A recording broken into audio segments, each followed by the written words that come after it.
तो आज हम पढ़ेंगे nature and relevance of ethics to the business. First point है organisational success depend on many factor including both quantitative factor and qualitative factors. Organizational culture, management, philosophy, and ethics determine level of success for us.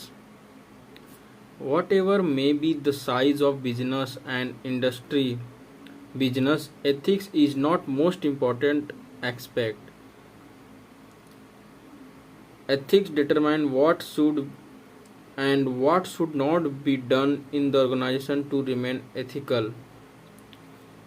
If managers are ethical, employees will learn ethics their behavior. Ethics can create long lasting positive impact on everyone. Company can attract and retain highly talented individuals because they will find good working conditions.